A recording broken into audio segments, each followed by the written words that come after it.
আমি এই জায়গায় কষ্ট পেয়েছি। শোনেন, আজকে মজা নিচ্ছেন, ট্রল করছেন, করেন, এটা আপনার দিকেও আসবে ইনশাআল্লাহ, দেখে নিন। কারণ এটা শুধু আমাকে উদ্দেশ্য করা নয়, এর উদ্দেশ্য হচ্ছে পুরো ওয়াজ মাহফিল এবং আলেম ওলামা এবং পুরো কমিউনিটিকে বিতর্কিত করা। আপনার উচিত ছিল নিজের ভাইয়ের পাশে এসে দাঁড়ানো, আপনি উল্টা মজা নিয়েছেন।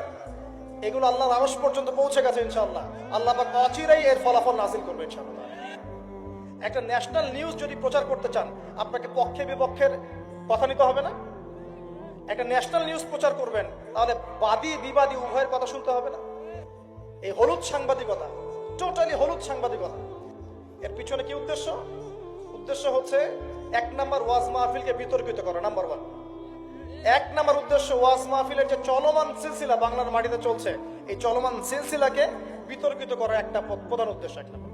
2 নাম্বার, ওয়াজ মাহফিলে যেসব বক্তাদের মাহফিলে বেশি মানুষ আসে, এই বক্তাদেরকে জাতির সামনে এই বিতর্কিত করে উপস্থাপন করা।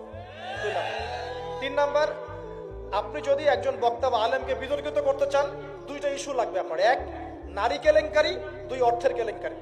মারো খেলাম আমরা, জুলুমের শিকার হলাম আমরা, আর উল্টা আমাদেরকে টাকার মতো ছোট্ট একটা বিষয়কে কেন্দ্র করে আমাদেরকে জাতির সামনে অপমানিত করা হচ্ছে। কত টাকা নেবেন? টাকার জন্য যদি আমরা মাহফিল করতাম, আজকে 10 তলা বাড়ি থাকতো। একদিনে চাইলে আমি 10টা মাহফিল করতে পারতাম।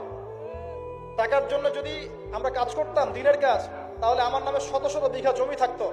আমি আল্লাহর বান্দা, আল্লাহর জমিনে বেঁচে আছি কারাগারের জীবনে। আমার 100 কোনো জমি নাই পৃথিবীতে, 100 না, আল্লাহর কসম করে বলতেছি। আমার 2টা পরিবার ভাড়া থাকি আমরা, প্রত্যেক মাসে ভাড়ার টাকা গুনতে হয় আমাদেরকে। টাকা পয়সা দিয়ে মাহফিল কিনে নিয়েছে। আমাদের নাম্বার ফেসবুকে available, WhatsApp number available. Phone করে তো বলতে পারতেন যে ভাই আসলে কি হয়েছিল ঘটনা। তার মানে বোঝা যায় এর পিছনে একটা গভীর ষড়যন্ত্র আছে। ষড়যন্ত্র 1 নাম্বার, আলেম ওলামাদের অবস্থা কিন্তু দেশে ভালো নয়। ষড়যন্ত্র 1 নাম্বার হচ্ছে হকপন্থী আলেম ওলামাদেরকে সমাজ থেকে মাইনাস করে দেওয়া, একটা উদ্দেশ্য 1। 2 নাম্বার, ওয়াজ মাহফিলকে বিতর্কিত করা, একটা উদ্দেশ্য। 3 নাম্বার, যেসব বক্তাদের ওয়াজ মাহফিলে বেশি মানুষ আসছে, জনগণ শুনছে, আমল করছে, ইসলামের একটা ফ্লো সৃষ্টি হচ্ছে, এই মানুষদেরকে সমাজে বিতর্কিত করে দেওয়া। এবং এই কাজগুলোর মধ্য দিয়ে কারা তাদের এজেন্ডা বাস্তবায়ন করছে আপনারা খুব ভালো করে খেয়াল করেন। আর কিছু আছে চিলে কান নিল টাইপের মানুষ, যা দেখবে অনলাইনে, যা আসবে দেদারসে প্রচার করা শুরু করবে। তুমি যে ফেসবুকে ইউটিউবিং করছো, ফেসবুকিং করছো, কখনো কি আমাকে জিজ্ঞেস করেছিল, আমাদেরকে জিজ্ঞেস করেছিল ভাই কি হয়েছে আপনাদের সাথে? তুমি এক পক্ষের কথা শুনে গালিগালাজ করছো, চরিত্র নিয়ে কথা বলছো, টাকার কেলেঙ্কারি দিচ্ছ। তোমাদের জন্য 2টা নসিহত করে শেষ করবো, জাস্ট 2টা। 1, নবী সাল্লাল্লাহু আলাইহি ওয়াসাল্লাম বলেছেন, কাফা বিল মারই কাযিবান ওয়া হুয়া ইয়াকুলু কুল্লামা সামিআ। কোন ব্যক্তির মিথ্যাবাদী হওয়ার জন্য এতটুকুই যথেষ্ট যে সে যা শুনবে যাচাই বাছাই না করে তা প্রচার করা শুরু করবে। 1। 2 নাম্বার, রাসূল সাল্লাল্লাহু আলাইহি ওয়াসাল্লামকে আল্লাহ পাক বলেছেন, ইয়া আইয়ুহাল্লাযীনা আমানু, হে মুমিনগণ, আপনারা খুব ভালো করে শুনেন, ইন জাআকুম ফাসিকুম বিনাবাইন ফাতাবায়ানু। কোন ফাসিক, পাপাচারী কোন ফাসিক যদি কোনো সংবাদ নিয়ে আসে, সেটা বিশ্বাস করার আগে অবশ্যই যাচাই বাছাই করে নিন, না হলে আন তুসিবু কওমান বিজাহালা ওয়া তুসবিহু আলা মা ফাআলতুম নাদিমিন। না হলে তোমরা অজ্ঞতাবশত এমন পদক্ষেপ নিয়ে ফেলবে যার ফলশ্রুতিতে তোমাদেরকে অনুতপ্ত হতে হবে। আর সবচেয়ে কষ্ট পেয়েছি আমি এখানে যে কিছু আলেম ওলামাও এর পক্ষে সাফাই গাওয়া শুরু করেছে। আমি এই জায়গায় কষ্ট পেয়েছি। শোনেন, আজকে মজা নিচ্ছেন, ট্রল করছেন, করেন, এটা আপনার দিকেও আসবে ইনশাআল্লাহ, দেখে নিন।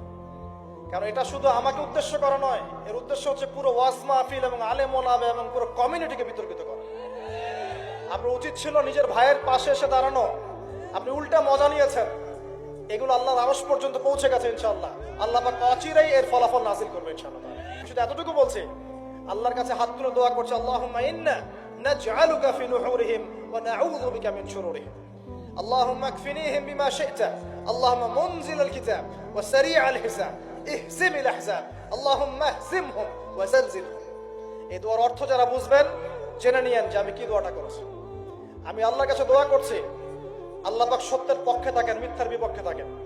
এখানে ইসলামের বদনাম হয়েছে, আলেমের বদনাম হয়েছে, এবং আল্লাহর দ্বীনের দায়ীদের গায়ে আঘাত এসেছে, ইউটিউবারদেরকে আঘাত করা হয়েছে, এবং মিথ্যা প্রপাগান্ডা চালিয়ে চরিত্র হনন করা হয়েছে। আল্লাহর কাছে দোয়া করছি আল্লাহ পাক যেন একাই এই জালেমদের বিরুদ্ধে আমাদের পক্ষে যথেষ্ট হয়ে যান ইনশাআল্লাহ। আমরা দোয়া করছি আল্লাহ পাক যেন এদের এবং আমাদের মাঝখানে ফয়সালাকারী হিসেবে আল্লাহ পাকই যথেষ্ট থাকেন ইনশাআল্লাহ। আল্লাহ মুনজিলাল কিতাব, আল্লাহ পাক কিতাব নাজিলকারী, সারিআল হিসাব, দ্রুত হিসাব গ্রহণকারী, ইহজিমিল আহজাব, এই জালেমদের এই দলটাকে আল্লাহ পাক ভেঙে দিবেন ইনশাআল্লাহ। আল্লাহুম্মা জালজিলহুম, আল্লাহুম্মা হজিমহুম ওয়া জালজিলহুম, আল্লাহ পাক এদেরকে বিধ্বস্ত করবেন, এদের পাগুলোকে ভূমিকম্পের মতো কাঁপিয়ে দিবেন ইনশাআল্লাহ তাআলা।